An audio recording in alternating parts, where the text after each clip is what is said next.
여러분 안녕하십니까, 정관용입니다. 여야가 이 통일교 특검법을 두고 엇갈린 반응을 내놓고 있죠.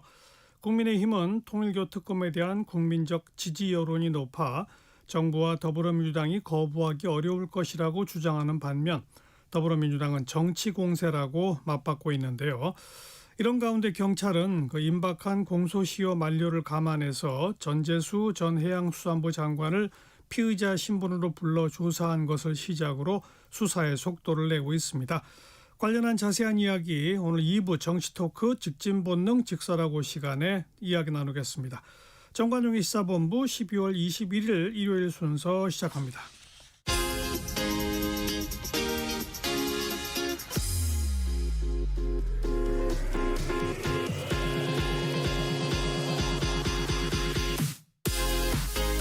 대한민국 시사의 중심 토요일 일요일 낮 12시 10분 KBS 1라디오 정관용의 시사본부. 한 주간 주요 뉴스 생생한 음성자료와 함께 정리해드리는 곽지연의 주간 뉴스 브리핑입니다. 곽지연 리포터 어서 오세요. 네, 안녕하세요. 12.3 비상계엄 사태를 수사해온 조은석 내란 특검이 최종 수사 결과를 발표했죠. 네, 조은석 특검은 윤석열 전 대통령이 권력을 독점하고 유지하기 위해서 비상계엄을 선포했다고 이렇게 결론 내렸습니다. 또 계엄 명분을 만들려고 비정상적인 군사 작전을 실행을 하면서 이 북한의 도발을 유도했다고 말했습니다. 이렇게 계엄의 동기와 명분 짜맞추기 그 과정에 대한 특검의 결론을 지난 15일 월요일 KBS 9시 뉴스로 들어보겠습니다. 조은석 내란 특별검사가 180일 동안의 수사를 마치고 윤석열 전 대통령 등 모두 24명을 재판에 넘겼습니다.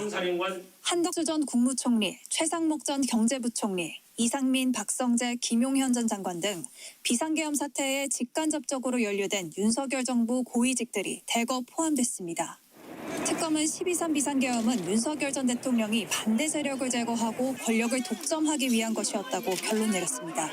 군을 통해 무력으로 정치활동 및 국회의 기능을 정지시키고 국회를 대체할 비상입법기구를 통해 입법권과 사법권을 장악한 후 반대 세력을 제거하고 권력을 독점 유지할 목적으로 특검팀은 윤 전 대통령이 비상계엄 선포를 위해 북한의 도발을 여러 차례 유도했다고 판단했습니다. 하지만 북한이 별다른 대응을 하지 않자 차선책으로 거대 야당의 공직자 탄핵, 예산안 관련 정치활동 등을 반국가 행위로 규정했다고 봤습니다. 명분 강화를 위해 부정선거를 꾸며내기로 마음먹었고 선관위 직원 등에게 사용할 고문도구까지 마련했다고 했습니다. 특검팀은 윤 전 대통령이 차기 대선을 염두에 둔 개헌을 고민하고 자신의 반대하는 세력을 제거할 계획까지 세웠다고 밝혔습니다. 법무부 장관으로 임명하였던 국민의힘 당대표 한동훈을 빨갱이다라고 말하고 마음에 들지 않는 법관을 체포하려 하였습니다. 이 같은 계엄의 실체는 여러 관련자의 진술과 노상원 전 정보사령관의 수첩, 여인영 전 방첩사령관의 메모 등 물증으로 입증이 가능하다고 강조했습니다. 특검팀은 공소장 변경으로 내란 관련 재판들의 계엄 동기 등 추가 수사 내용을 포함시키고 30여 명의 파견 검사들을 남겨 공소 유지 업무를 이어갈 방침입니다. KBS 뉴스 박서빈입니다. 그 비상계엄을 누구와 언제부터 계획했는지도 의문이었는데 특검팀은 늦어도 2023년 10월부터는 계엄을 준비했다 이렇게 봤죠. 그렇습니다. 그러니까 내란 특검팀은요, 윤 전 대통령이 그러니까 실제 선포한 시점보다 최소한 1년 2개월 전인 지난 2023년 10월부터 계엄을 준비했다. 그러니까 이렇게 결론 내렸습니다. 특히 국방부가 있는 용산에 집무실을 만들면서 군과 밀착하는 여건이 조성됐다고도 판단했습니다. 월요일 KBS 9시 뉴스로 자세한 내용 들어보겠습니다. 12.3 비상계엄을 거대 야당 탓으로 돌렸던 윤석열 전 대통령. 지금 우리 국회는 범죄자 집단의 소굴이 되었고 그러나 내란 특검은 야당이 압승했던 지난해 4월 총선 훨씬 이전부터 비상계엄을 준비했다고 결론 내렸습니다. 본인이 비상대권이 있다. 내가 총살을 당하는 한에 있어서 다 싹 쓸어버리겠다. 특검팀은 특히 대통령실을 용산 국방부 청사로 이전하면서 군과 밀착하게 됐다고 봤습니다. 윤 전 대통령과 군인사들이 본격적인 계엄 준비를 한 건 2023년 10월쯤. 김용현 당시 대통령 경호처장과 노상원 전 정보사령관이 군 인사방안과 함께 비상계엄 시 진압군이 될 수 있는 9사단과 30사단에 대해 논의했고 이들 뜻대로 박안수 육군참모총장, 여인영 방첩사령관 등에 대한 인사가 이뤄진 걸 증거로 봤습니다. 이 과정에서 신원식 당시 국방부 장관이 계엄에 반대하자 윤 전 대통령은 김용현 경호처장을 국방부 장관에 앉힙니다. 이후 김 전 장관과 노 전 사령관이 사격 잘하고 폭파 잘하는 특수요원 선발을 정보사 측에 요청하는 등 계엄 계획을 실행해 나갔단 겁니다. 민간인 신분으로 정보사 요원 정보를 넘겨받고 진급 청탁까지 받은 혐의로 재판에 넘겨진 노 전 사령관은 징역 2년 실형을 선고받았습니다. 내란 특검이 기소한 사건 가운데 첫 1심 선고. 법원은 노 전 사령관 범행은 위헌 위법한 계엄이 선포 단계까지 이를 수 있게 하는 동력이 됐다며 엄중한 책임을 묻지 않을 수 없다고 밝혔습니다. KBS 뉴스 한솔입니다. 국민의힘의 당무감사위원회가 이 대표적 친한동훈계 인사인 김종혁 전 최고위원에 대해서 중징계를 권고했어요. 그렇습니다. 당원권 정지 2년의 징계를 당 윤리위원회에 권고했습니다. 그러니까 여러 언론 인터뷰를 통해서 당내 계파 갈등을 조장하고 또 당원들에게 모욕감을 줬다는 이유로 내린 결정입니다. 한동훈 전 대표 등 친한계는 반발했습니다. 지난 16일 화요일 KBS 9시 뉴스입니다. 대표적 친한동훈계 인사인 김종혁 전 최고위원. 당 지도부를 향해 강도 높은 비판을 이어왔습니다. 그거 프레임이라고 그러는데 저는 장동혁 씨가 그거에 근접해 있는 게 맞다고 봐요. 이를 내부 분열 행위로 보고 징계 절차에 착수한 국민의힘 당무감사위원회가 결과를 내놨습니다. 당원권 2년 정지의 중징계를 윤리위에 요구했습니다. 단순 비판이 아니라 낙인 찍기와 모욕이라고 판단했습니다. 파시스트, 망상 환자, 사이비 추종자라는 표현은 상대방을 토론과 대화의 대상이 아닌 배제의 대상으로 만드는 것으로.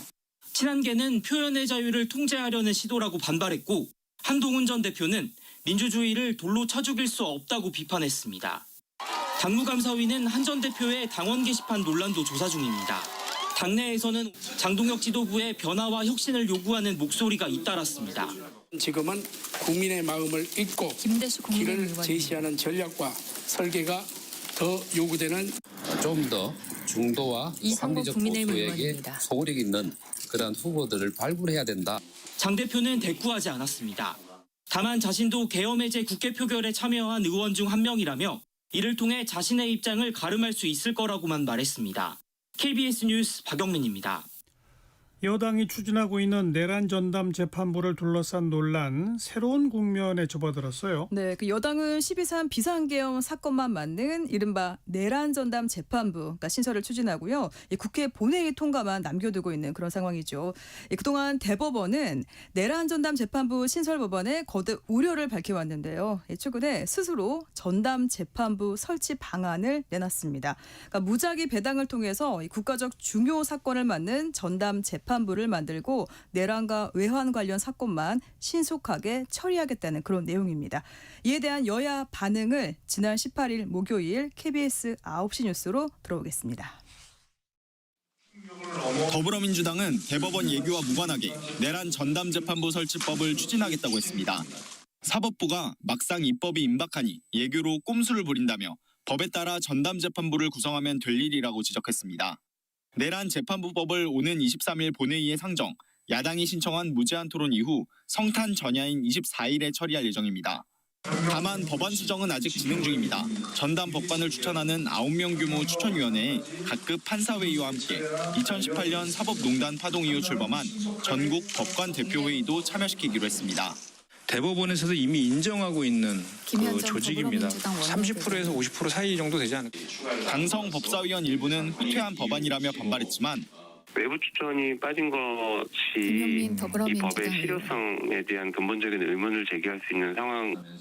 수정안은 곧 당론으로 채택될 예정입니다. 국민의힘은 대법원 발표엔 평가를 자제하면서도 예규도 만들어졌으니 법안 추진을 중단하라고 촉구했습니다. 배당의 원칙이 그대로 지켜지는 부분에 대해서는 민주당에서 이 부분을 잘 확인하고 지금 추진 중인 법안에 대해 처리해야 된다. 또한 아무리 법안을 수정해도 위헌이라는 본질은 바뀌지 않는다며 이 대통령 전담재판부도 만들자고 했습니다. 중단된 5개 재판을 저희가 추천하는 판사들이 판단할 수 있게 이재명 전담 재판부를 만들어서 그 재판 또한 속개합시다. 국민의힘은 본회의 무제한 토론으로 법안의 위헌성을 부각할 계획입니다. KBS 뉴스 원동입니다. 12.3 비상계엄에 가담한 혐의로 탄핵 소추된 조지호 경찰청장 헌법재판소 결정으로 파면됐죠? 그렇습니다. 이 재판관 9명의 전원 일치 의견으로 조지호 경찰청장에 대한 국회 탄핵 소추를 인용했습니다. 이 조 청장이 헌정사상 처음으로 파면된 경찰청장으로 남게 되면서 비상계엄과 관련한 탄핵 심판 사건 모두 마무리됐습니다. 목요일 KBS 9시 뉴스입니다. 헌법재판소가 조지호 경찰청장에 대한 탄핵 소추를 인용했습니다. 주문 피청구인 경찰청장 조지호를 파면한다. 재판관 9명 전원일치 의견. 탄핵 소추 371일 만입니다. 헌정사상 처음 파면된 경찰청장. 조 청장은 즉시 그 직위를 잃었습니다. 헌재는 조 청장이 비상계엄 당시 국회 봉쇄를 지시하고 국회의원 출입을 막은 것, 중앙선거관리위원회 등에 경찰을 배치한 것 모두 대통령의 위법한 지시를 실행한 것이라고 지적했습니다. 대의민주주의와 권력분리 원칙을 중대하게 위반한 것이고 그로 인하여 헌법 질서에 미친 부정적인 영향도 엄중합니다. 특히 경찰청장은 국민의 자유와 권리를 보호하는 방향으로 경찰을 지휘 감독해야 할 의무가 있다고 지적했습니다. 경찰청장에게 부여된 헌법 수호의 사명과 책무를 사실상 포기한 것으로 용인될 수 없습니다. 다만 소추 사유 중 하나였던 지난해 11월 전국 노동자 대회 과잉 진압 의혹은 집회 참가자 체포에 관여했다고 인정할 자료가 없다며 받아들이지 않았습니다. 헌재에 출석하지 않은 조 청장은 파면 후 입장문을 통해 헌법재판소의 결정을 존중하며 경찰과 공직사회 모두 저와 같은 사례가 반복되지 않기를 바랄 뿐이라고 밝혔습니다. 조 청장은 탄핵 심판과 별개로 계엄에 가담한 혐의로 구속 기소된 뒤 현재는 불구속 상태로 재판을 받고 있습니다. KBS 뉴스 김영훈입니다. 국민의힘과 개혁신당은 통일교 특검 도입을 위해서 막판 조율을 하고 있죠. 네, 최대한 빨리 특검 법안을 낸다는 계획입니다. 그런데 민주당이 반대하고 있어서 특검 출범은 쉽지 않은 상황입니다. 19일 금요일 KBS 9시 뉴스 끝으로 들어보겠습니다. 통일교 특검 공조로 여당 압박에 나선 보수 야당.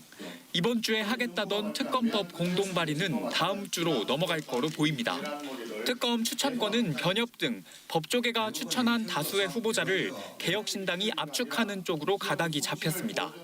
민주당 인사의 통일교 금품 수수 의혹만 다룰지 민중기 특검의 수사 은폐 의혹까지 다룰지 여부는 양당 원내대표가 만나 최종 조율할 예정입니다. 개혁신당 내부에서 의견 조율하는 그런 단계에 있는 것으로 최대한 빨리 국민들에게 완성된 특검 법안을 제출할 수 있도록 하겠습니다. 다만 공동 법안을 내더라도 더불어민주당이 반대하면 법안 처리는 불가능합니다. 민주당은 특검 가능성을 거듭 일축했고 새로운 사실이 밝혀지지 않는 한 통일교와 관련한 특검은 고려하지 않는다. 화살을 대법원으로 돌렸습니다. 내란 전담재판부에 대한 대법원의 예규 제정은 조희대 사법부의 꼼수일 뿐이라고 직격했습니다. 법이 통과되려고 하니까 예규 소동을 벌입니까? 왜 필요한지를 더 극명하게 증명하는. 국민의힘은 별도 법안을 만들 명분이 사라졌다며 내란 전담재판부 설치법 철회를 거듭 촉구했습니다. 위헌 법안 강행을 멈추지 않는다면 내란몰이를 내년 지방선거까지 끌고 가려는 노골적인 선거 전략임을.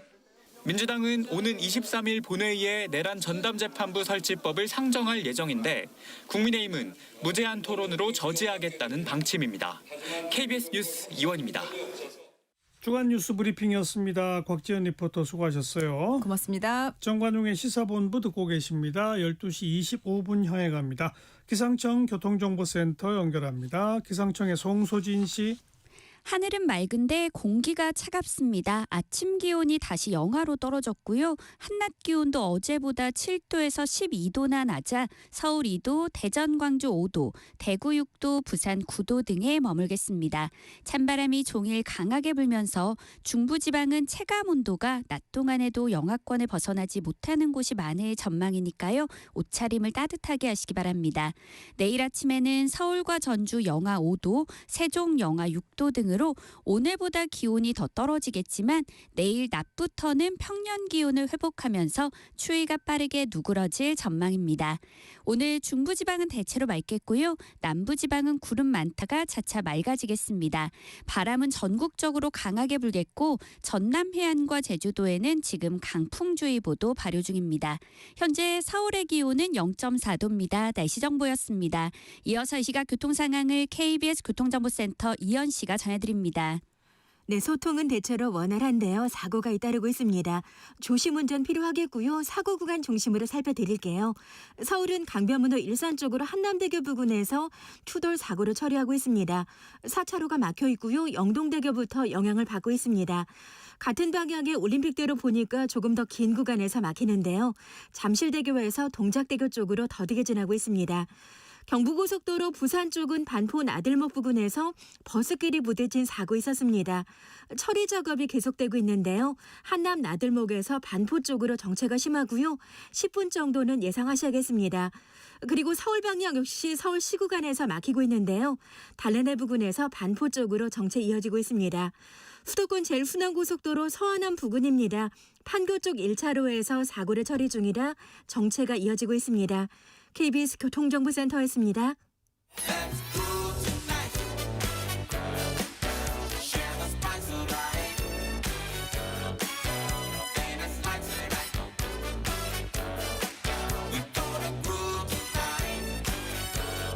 국민 MC 정관용. KBS 1라디오 정관용의 시사본부. 들어보면 달라요.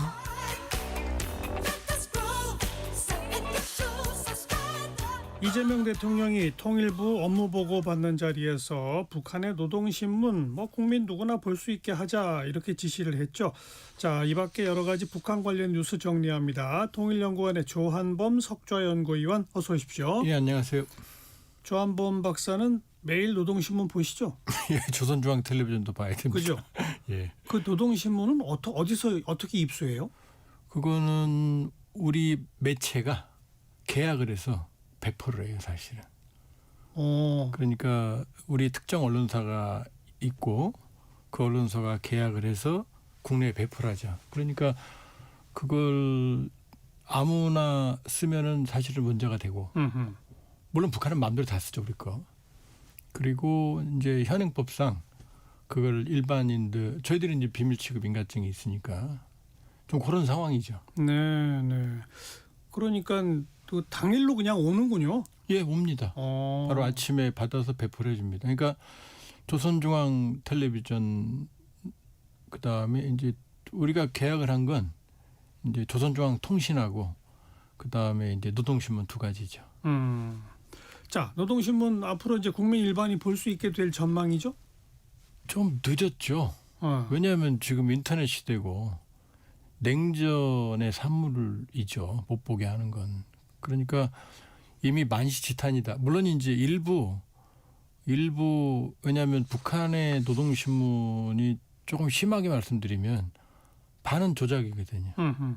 그다음에 북한의 특히 김일성, 김정일 또 한국 현대사 부분의 상당수가 조작이기 때문에 그게 일방적으로 기본적인 지식이 없는 그런 어떤 상황에서 노출이 되면 일부 부작용도 있죠. 그러나 그 정도는 충분히 흡수할 상황이 되고 우리도 민간 차원에서 북한에 계속해서 이 정보를 넣는 그런 합법적인 테두리 내에서 활동을 하거든요. 네. 그렇게 보면 이제 벌써 했어야 되는 일이 저는 개인적으로요. 일부 의뢰는 있지만 그 정도는 충분히 우리가 소화할 수 있다. 저는 만시지탄이라고 봅니다. 근데 개인적으로. 이거 보고 싶어 하는 사람이 있을까요? 별로 없을 것 같은데. 농담 하나 하면은요. 그 애기들 공부 안 하면 그 노동신문 2시간만 읽게 하면 공부할 겁니다. 조선중앙 텔레비전은 1시간만 보게 하면 앞으로 열심히 공부하겠다 이렇게 얘기할 겁니다. 지겨워서? 지겹죠. 그리고 상투적이고 보면은 그러니까 이거 누가 보고 싶어 하겠어요? 아니 내용이 없어요. 일단 노동신문 안에 보면 소식이라는 게 뭐 국제 소식 들어가 보면 저기 우리가 알지도 못하는 나라의 농촌에서 무슨 뭐 양수기를 개발했다. 그게 국제 소식이에요. 분석 기사는 뭐 국제 이런 건 대부분 다 조작 내지는 인위적인 거. 물론 객관적인 전달도 하지만 그다음에 모든 최우선적인 게 김정은 일가, 김정은 본인 정권. 우리한테 안 맞죠. 엄밀히 말하면. 통일부 업무보고 자리에 또 화제가 된 발언이 우리는 북한이 남침하려고 한다는 얘기를 많이 해왔는데 현실을 보면 북한이 남한의 북침을 걱정하고 있다. 그래서 뭐 북한의 삼중철책, 옹벽을 설치하고 있다. 이런 발언을 했지 않습니까? 실제로 북침을 걱정하나요? 걱정하죠. 왜냐하면 이제 명확히 알아야 되는 게 북한이 남침의 야욕을 버리진 않았어요. 한반도 적대적 이웃과론이라고 얘기를 했지만 전쟁이 일어날 경우에 영토를 완정하겠다, 평정을 하겠다, 수복하겠다. 그러니까 전쟁을 통한 적화 통일 그 의도는 버리지 않았어요. 그걸 착각하면 안 됩니다. 그러나 이미 재래식 전력에서는 우리가 세계 5위고 북한이 35위거든요. 핵이 있어도. 그러니까 재래식 전력으로는 압도적인 전력 차가 나니까 북한이 재래식 도발 쪽 이쪽은 사실은 상당히 좀 오래해요. 기술 도발 말고는. 거기다 이제 거의 뭐 이제 규명이 되고 있습니다만 윤석열 정부 때 상당히 과도한 대북관 정책 선을 넘는 뭐 본인들 말로는 김정은 위원장 그 집무실 3번 상공이 뚫렸다. 그 창피한 일인데 그거 다 공개했거든요. 그러니까 지금 하는 MDL 군사분계선 인근의 작업은 공격용이 아니고 방어용이에요. 사실 엄밀히 말하면 재래식 차원에서는 우리가 압도적인 화력 우세이기 때문에 북한의 입장에서는 사실은 그런 면에서는 우려하죠. 그러니까 두 개를 다 봐야 된다. 능력이 안 되니까 막는 거지. 능력이 되면 충분히 공세적인 남침 전략으로 전환할 수가 있는 상황이에요. 자, 비저장 장기수 문제도 거론이 됐는데 지금 우리가 북쪽으로 보내고 싶어도 북한의 반응이 없는 상황이죠. 예, 지금 비저장 과거에 이제 리인모 노인이라고 송환했죠. 그때는 뭐 북한이 뭐 정말로 전체제가 동원돼서 정말로 국가적인 행사를 치렀고 뭐 대대적인 뭐 몇 날 며칠을 환영했거든요. 근데 지금 비저장 장기수가 돌아간다고 그러는데도 답변이 없거든요. 뿐만 아니고 지난번에 표류해왔던 북한 어민들을 북한에 송환한다고 할 때도 반응이 없었죠. 그때도 반응이 없었어요. 그러니까 한반도 적대적 이익과론 2021년 1월 전환한 이후 2024년 1월 전환한 이후로는 그 어떠한 남북관계 대화에도 지금 응하지 않고 있어요. 그러니까 비저장 장기수 얘기를 하든 뭘 하든 북한은 지금까지 대답을 안 해왔고 이런 기조는 당분간 더 유지될 가능성이 높아요. 그래서 대안으로 거론되는 게 비저장 장기수한테 여권을 발급해서 본인이 제3국을 통해 북한에 갈 수 있도록 그냥 하자 이런 대안이 있거든요. 어떻게 보세요? 뭐 원한다면 과거에 송환한 사례도 있고 뭐 충분히 고려할 만하죠. 그러나 이제 우리가 뭘 또 걱정을 해야 되냐면 우리가 인도적 차원에서 송환하는 건 저는 100% 찬성입니다. 근데 지금 우리 국민이 북한에 억류돼 있거든요. 맞아요. 그러면 맞교환을 해야죠. 맞교환. 그러니까 우리 상황에서 우리가 일방적으로 인도적 조치를 취하는 거는 그건 전 뭐 좋습니다. 인도주의 관점에서. 근데 국민 정서에서 지금 우리 국민이 다수가 지금 북한에 억류돼 있고 국권포로 납북자 문제가 있는데 우리만 그 메아리 없는 우리만 일방적인 조치를 취했을 때 과연 저 같은 사람도 있지만 일각에서는 이게 뭐냐라고 그 국민 감정에 문제가 있을 수 있거든요. 그러니까 이런 문제는 저는 개인적으로 조용한 외교로 처리하는 게 낫다. 조용한 외교? 예, 공개적으로 뭐 이렇게 여권 만들어지고 가고 언론에 나오고 그럼 한쪽에서는 우리는 받는 게 뭐냐. 우리 정부는 우리 국민을 보호를 못하는데 북한 체제를 전향하지 않은 사람을 보내는 거 인도주의 관점에서는 좋다. 그러나 우리 국민 보호 문제는 어떻게 하냐. 이런 반발이 생길 수가 있으니까 저는 뭐 공감은 하지만 이런 문제는 조용한 외교로 처리하는 게 오히려 잡음이 덜하다 그렇게 보고 있어요. 근데 조용한 외교를 하고 싶어도 북한의 반응이 없는데 안 되잖아요. 그러니까 이런 문제는 소리 이 공개적이지 않은 방식으로 비공개적으로 지금 하는 방식을 처리하면 되는 거죠. 네. 사후에 알려지더라도 합법적인 알겠습니다. 테두리 내에서. 예. 정부는 지금 이 경색된 남북관계 개선을 위해서 대북 제재 완화 등 다양한 유인책을 추진하겠다. 그리고 통일부가 한반도 평화특사 임명을 지금 대통령한테 건의했잖아요. 한반도 평화특사는 어떤 역할을 하게 되는 겁니까? 이제 특사라 하면 이제 외교죠. 뭐 북한에도 갈 수가 있고 미국도 가고 일본도 가고 중국도 갈 수가 있고 지금 크게 보면 북한 문제 이거는 남북관계 문제 통일부거든요. 영역이. 근데 북핵 문제가 껴 있거든요. 이 북핵 문제는 유엔 안보리 제재 대상이고 북미 관계고 국제 문제거든요. 그러니까 지금 투트랙이죠. 이쪽 외교적인 부분은 이제 지금은 외교전략정보본부라는 외교부에 그전에 한반도 평화고시본부 비핵화 북미 이 부분은 이제 외교부가 담당하고 남북결의 이쪽은 통일부가 담당하는 역할 분담이 있었거든요. 그렇죠. 그런데 이 분야에서 남북 관계 분야에 지금 이 여러 가지 제재 국면이 막혀 있으니 통일부가 할 수 있는 역할이 사실 현저하게 작거든요. 없죠. 그러니까 이 외교, 통일 외교 분야의 역할을 좀 하겠다.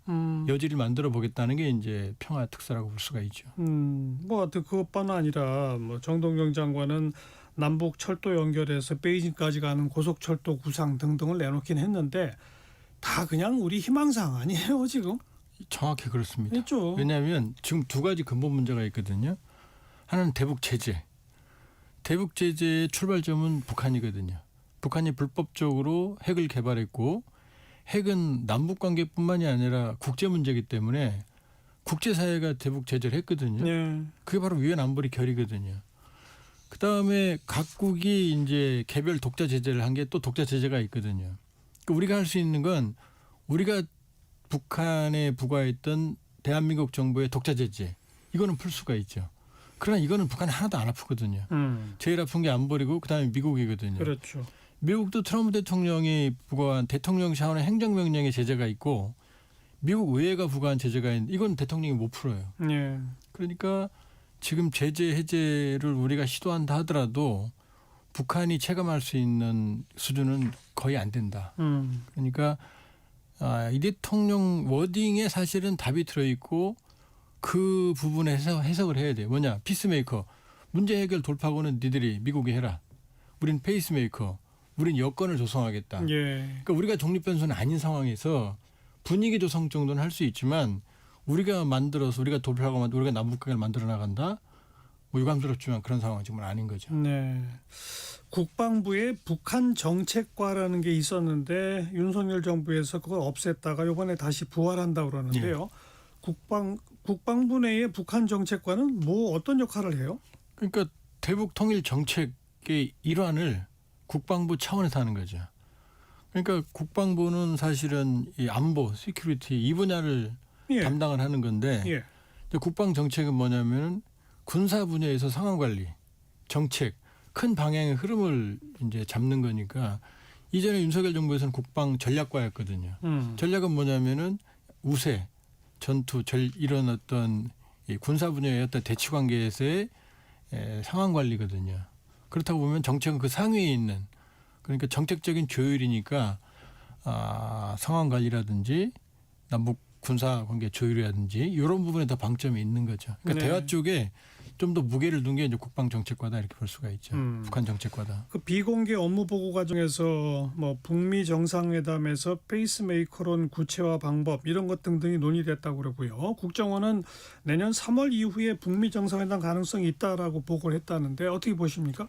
3월 그러니까 지금 우리가 할 수 있는 건 상황 관리, 충돌 방지, 긴장 완화 이 정도 수준이고요. 예. 지금 국정원이 얘기를 하는 3월이 왜 3월이냐면 3월에 한미연합훈련이 있거든요. 그러니까 한미연합훈련을 트럼프 일기 때 그때 중단했거든요. 그러면서 이제 남북관계, 남북미 정상회담 물꼬가 터졌으니까 그때 과연 이 한미연합훈련을 조정이 가능하느냐 이게 여건이고 또 하나는 4월에 트럼프 대통령이 지금 베이징 가게 돼 있거든요. 예. 그럼 트럼프 대통령의 특징은 간 김에 여러 가지 일 보는 스타일이거든요. 그러니까 경주에 왔을 때도 계속 메시지를 발신했거든요. 북한에게 김정은 보고 만나자고. 그런데 못 만났죠. 그러니까 일정이 안 맞았다. 그러고 갔거든요. 그러니까 3월 연합훈련, 트럼프 대통령 베이징 방문 이러니까 이제 요걸 결합을 시켜보면 내년 봄이 또 하나의 분기점이 되지 않느냐 이런 판단이 나오는 거죠. 네. 조한범 박사도 그쯤 가능할 거라고 보세요? 가능성이 있다고 봅니다. 네. 왜냐하면 지금 북한도 이 상황이 녹록지 않거든요. 시간은 북한 편이다. 그렇지 않거든요. 여러 가지 보면. 거기다 트럼프 대통령 내년 11월에 중간 선거거든요. 지금 뭐 물가, 그다음에 앱스타인 파일, 그다음에 뭐 여러 가지 면에서 트럼프 대통령이 지금 난관에 처해 있거든요. 이 트럼프 대통령 일기 때도 하노이 북미, 싱가포르 북미 정상회담 할 때도 모두 트럼프 대통령이 국내 정치적 위기에 있을 때거든요. 그러니까 트럼프 대통령을 만나려고 하고 김정은 위원장, 김정은 정권도 북미 관계 개선 없이 뭐 북러, 북중 밀착협의 아무 소용 없거든요. 그러니까 양측 다 만날 필요성이 있다. 그러니까 조건만 맞으면 만나는 상황인 거죠. 예. 그 과정에 우리 역할은 뭐 거의 없죠. 지금은 없죠? 없습니다. 말씀 그대로 이 대통령 말씀대로 여건 조성. 그러니까 한반도에서 상황이 악화되거나 뭐 충돌이가 이 정도만 관리하고 예. 있다면 이제 중요한 건 북한이 우리 말을 안 들으니 이제 미국하고 접촉을 하는 거죠. 왜냐하면 양쪽이 만나서 우리 교육과 배치되는 합의 사항이 나오면 안 되니까. 지금 한미 간의 케미는 상당히 좋은 편이거든요. 그렇죠. 그러니까 이 상황에서 유성락 그 안보실장 말대로 지금 한미 관계 역대 최고로 좋다. 그러니까 이걸 활용을 하면 문제 해결에 도움이 된다. 그러니까 우회하는 수단을 활용할 수밖에 없죠. 자, 지난번 그 북한 전원회의가 있었는데 거기서 대남 대미 언급이 아예 없었거든요. 이건 어떤 의미일까요? 대남은 뭐 지금 아예 투명 인간이니까요. 그러니까요. 그러니까 그렇다 치고 대미는 지금 어차피 말씀하신 내년 봄이 분기점이 될 수가 있거든요. 그다음에 또 하나는 지금 이번 전원회의가 예년에 비해서 짧게 5개년 계획을 마무리하는데도 너무 짧게 끝났어요. 그렇게 보면 내년 초에 9차 당대회가 지금 개최가 예고가 돼 있거든요. 그러니까 더 큰 당대회를 통해서 메시지를 낼 가능성이 있다.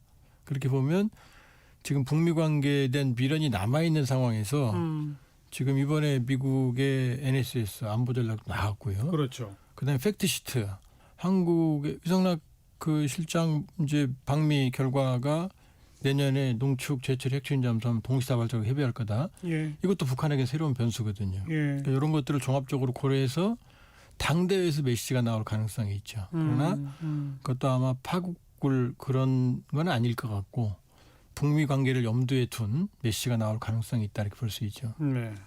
이번에 김정은 위원장이 그 현지 시찰 가는데 딸 주애가 김정은 위원장보다 더 앞에 서서 걷고 있는 사진이 공개됐거든요. 예. 이게 좀 어떤 의미를 갖는 겁니까? 근데 이제 우리 언론이 그 앞에서는 그 부분에 너무 주목을 해서 지금 주목이 되어 있는데 오늘 아침에도 지금 그 김주애가 사진이 나왔어요 또. 이 심포시 이 현지 지도. 그게 중요한 게 아니고 앞에 서서 걷는 게 중요한 게 아니고 김주애가 사진 구도의 중앙에 이미 2, 3년 전부터 나왔다는 거예요. 예. 오늘도 보면은 김주애가 앞에 걷지는 않지만 김주애가 중앙에 있고 오히려 김정은이 배경 처리되는. 그러니까 김일성, 김정일 때는 그런 사진이 나온다고 그러면은 노동신문 뭐 관계자들 데스크는 다 숙청입니다. 그러니까 김일성, 김정일이 중앙에 있어야 되고 주변이 배경 처리돼야 되고. 예. 김정일은 또 키가 작았거든요. 그러니까 주변 인물이 김정일보다 키가 크면 안 돼요. 근데 김정은 정권에 들어오면은 특히 김주애가 나온 다음부터 이게 다 깨집니다. 김주애가 중앙에 있는. 그러니까 2023년이니까 벌써 한 2년 됐습니다만 김주애, 김정은이 이 인민군 공군 비행장을 방문했는데 가죽 점퍼를 입은 코트를 입은 김주애가 정면에 있고 예. 그다음에 김정은과 장성은 배경 처리된 장면이 있거든요. 그게 처음 장면입니다. 그러니까 그 이후로 그런 유사한 장면. 오늘 노동신문도 보니까 김주애가 중앙에 있어요. 앞에 걷진 않지만 그렇게 보면 이미 김주애를 부각시키기 위한 사진 구도 작업은 이미 오래됐다. 근데 이번에 뭐 그냥 앞에 서는 건 제가 보기에는 그게 중요한 게 아니고 김주애를 부각시키는 심지어 2022년 11월 18일 날 김주혜가 처음 나왔거든요. 2013년생인데 그러면 지금까지 거의 이제 3년 조금 넘잖아요. 그런데 일본 신문이 분석한 바에 따르면 저도 그건 계산을 안 해봤는데 조선중앙텔레비전에 무려 600일 동안 나왔어요. 거의 이틀에 한 번 이상 나왔다는 얘기거든요.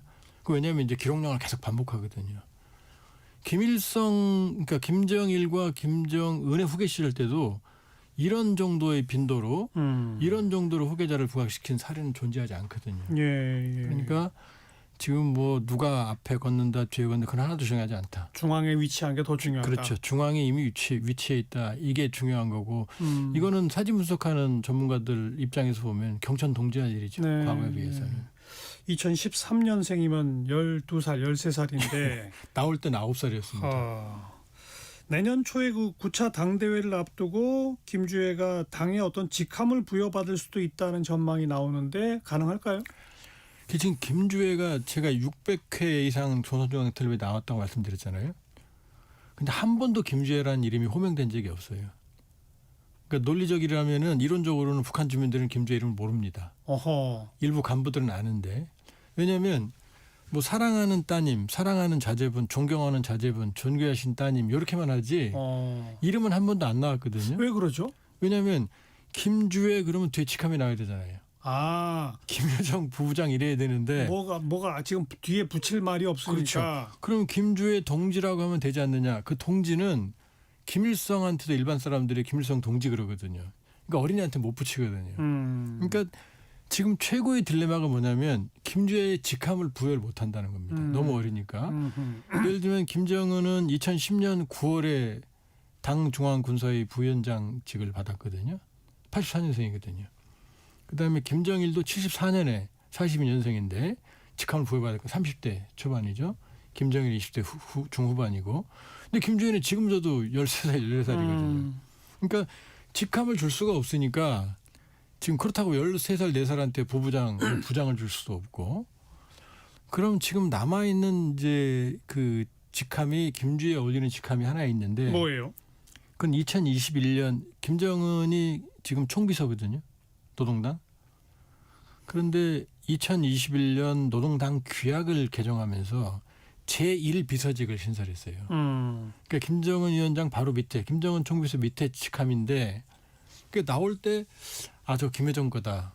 아니면 누굴 거다. 임명할 거다 그랬는데 공석이에요? 그렇죠. 공석입니다. 그렇다면 지금 김주혜 행보를 봤을 때 제가 보기에 제1비서직은 김주혜 말고는 이어받을 사람이 없다. 그런데 그 김주혜를 만일에 내년 9차 당대한테 제1비서를 준다?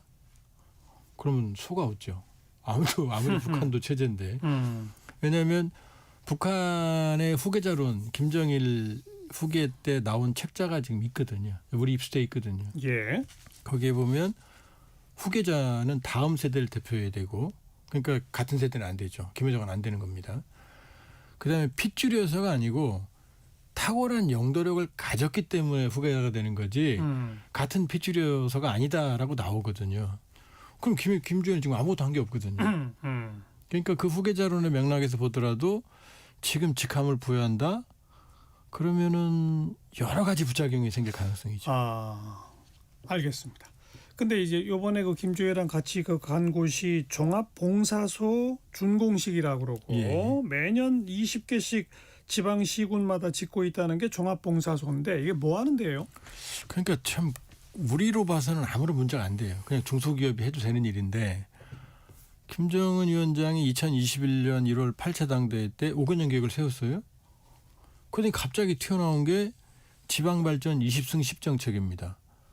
북한의 농촌이 워낙 열악하니 한 해 20개 군의 하나의 공장, 생필품 공장을 20개씩 10년을 만들어라 이거거든요. 이것도 버거운 거예요. 추가된 거예요. 이러더니 지금 말씀하신 종합봉사소가 또 튀어나왔습니다. 뭐냐? 양곡, 보건, 그 다음에 이제 이 문화, 이런 것까지 더 시설을 또 줘라. 그러니까 굳이 말씀드리면은 이제 양곡 시설을 줘라. 그 다음에 문화 시설, 극장이죠. 줘라. 그다음에 병원을 져라. 그러니까 세 가지가 더 추가됐어요. 네. 그러니까 이 종합봉사소는 지금 문화시설에 해당되는 겁니다. 그다음에 양국시설도 만들어야 되는 거고 20개 군에 병원도 또 만들어야 되는 거거든요. 그러니까 지금 이 눈덩이 굴러가듯이 김정은 위원장 말 한마디로 지금 모든 분야에서 토목 건축 어떤 기반 인프라 쪽으로 막 늘어나고 있거든요. 그러니까 경제 성장은 이 성장률이 나타나요. 한 3.56% 지난해 나왔거든요. 예. 집을 짓거든요. 건설하거든요. 근데 문제는 뭐냐? 그 안에 들어가는 생산 설비나 시설은 못 만들거든요. 수입해야 되거든요. 근데 지금 대북 제재를 보면은 모든 금속 제품은 북한에 못 들어가요. 금속 제품이 아닌 생산 설비가 있을 수가 없거든요. 의료 설비가 있을 수 없거든요. 그러니까 여러 가지 의도는 충분히 이해하는데 그러나 내실 있는 사업이 아니다. 지금 20개 2년 동안 40개 공장을 만들었어요. 근데 지금 우리 판단에 따르면 절반 이상이 가동이 안 된다는 겁니다. 지어만 놓고 가동이 안 된다. 가동할 수가 없죠. 전력부터 생산 설비부터 시작해서. 근데 전력 부족 얘기하셨는데 북한 그 야간의 조도 그게 4년 만에 3배나 밝아졌다 이런 분석이 나오거든요. 이거는 뭐예요? 전력난이 좀 완화된 거 아니에요? 그러니까 특정한 어느 시기에 측정을 했느냐 첫 번째고요. 두 번째는 전력이 공급이 되려고 그러면은 화력발전소나 수력발전소에 이 시설이 늘어나야 되거든요. 그럼 터빈이거든요. 북한 터빈 못 만들거든요. 터빈 들어갔다는 징후가 없어요. 그러면은 지금 북한에 늘어나고 있는 게 바로 태양광이거든요. 태양광. 자체적으로 집집마다. 예. 그다음에 일부 수력도 있지만 그러니까 밤중에 불 밝히는 거에 태양광이면 되거든요. 그러니까 이게 북한의 인프라. 왜냐 한국은행이 발표하는 북한의 산업 분야별 성장률에 보면 2023년에는 전기 가스 수도는 마이너스 4.7%. 지난해도 0.몇 %밖에 안 돼요. 근데 3배가 밝아질 수가 없죠. 그러니까 인프라가 좋아진 게 아니다. 예. 제가 보기에는 아마 태양광 조명 정도니까 덕이다. 예, 그렇게 볼 수 있어요. 알겠습니다. 여기까지 통일연구원의 조한범 석좌연구위원이었습니다. 고맙습니다. 예, 고맙습니다. K-팝 데몬 헌터스 OST의 골든 듣고요. 1시에 다시 옵니다.